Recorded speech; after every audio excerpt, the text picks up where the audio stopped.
వనరార్చి the mysterious guardian of the forest.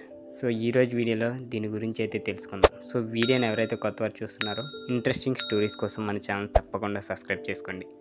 ఈ టాపిక్లోకి వెళ్ళిపోతే, పురాణాలు జానపద కథల రాజ్యాల్లో ప్రతి సంస్కృతికి రక్షకులుగా, మోసగాలుగా లేదా శకునంగా ఉపయోగపడే దాని సొంత ప్రత్యేకతలు అయితే ఈ వనరార్చికి అయితే ఉన్నాయి. ఇదంతా ఊహాజనిత జానపద చరిత్ర నుండి వచ్చిన అటువంటి మనోహరమైన జీవి వనరార్చి.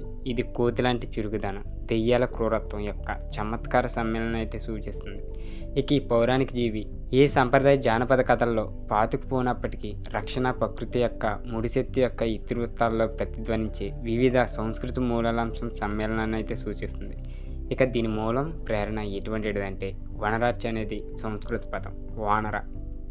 సో వానర నుండి ఈ సారాంశాన్ని అయితే పొందింది. ఇది సాంప్రదాయకంగా కోతి లేదా అటవీ నివాసి అని అర్థం. అనేక తూర్పు సంస్కృతుల్లో కోతులు తెలివి, ఉల్లాసభరితమైన అల్లర్లు, కొన్నిసార్లు అతీంద్రియ శక్తులు చిహ్నాలుగా పరిగణించబడతాయి. ఇక ఈ లక్షణాలను దెయ్యం యొక్క అరిష్ట ఉనికితో కలపడం ద్వారా వనరార్చి ప్రకృతి యొక్క విచిత్రమైన భయానక అంశాలను అయితే కలిగి ఉన్న అడవులకు సంరక్షకులుగా అయితే ఉద్భవించింది. ఇక వనరార్చి యొక్క లక్షణాలు ఎలా ఉంటాయంటే, భయంకరమైన ఉనికిని, దాని శరీరం, కోతి యొక్క చురుకుదనం, దెయ్యం యొక్క భయపెట్టే లక్షణాల యొక్క సంపూర్ణ కలయికతో మహోన్నతంగా అయితే ఉన్న జీవిని దృశ్యమానం చేయడం.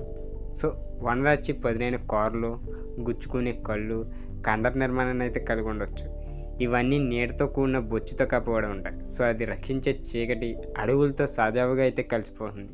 దాని కళ్ళు ఆధ్యాత్మిక కాంతితో మెరుస్తూ అప్రమత్తమైన దయతో దాని డొమైన్ అయితే సర్వే చేస్తాయి. ఎటువంటి చొరబడిదారుల నుండి అయినా దాని భూభాగాన్ని రక్షించుకోవడానికి అయితే సిద్ధంగా ఉంటాయి.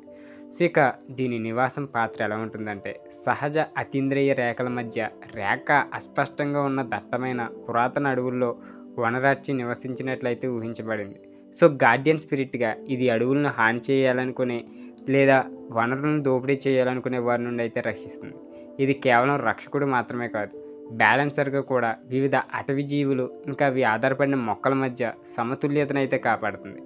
ఇక జానపద సంస్కృతి ప్రభావం దీని మీద ఎలా ఉందంటే, వనరార్చి సృజనాత్మకమైన పురాణాల ఉత్పత్తి లేదా సాంస్కృతిక ప్రభావం కోసం దాని సంభావ్యతనైతే ముఖ్యమైనదని చెప్పొచ్చు.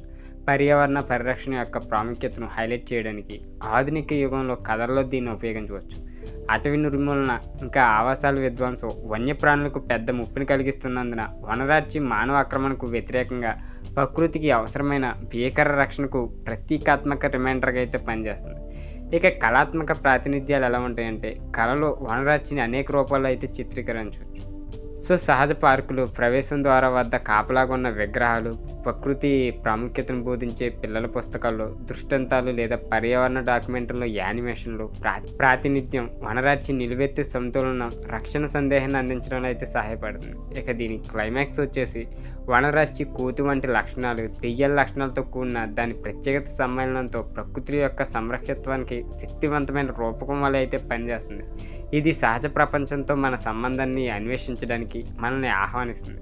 ఇక అది కోరుకునే గౌరవం, సంరక్షణ గురించి మనకు గుర్తు చేస్తుంది.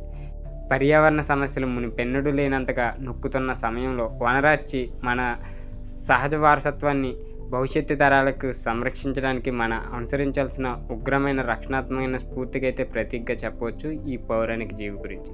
సో ఊహల నుండి పుట్టినప్పటికీ మనం సృష్టించే ఇతిహాసాలు అవి ప్రతిబింబించే వాస్తవాల గురించి లోతుగా ఆలోచించమని సవాలు అయితే చేస్తాయి.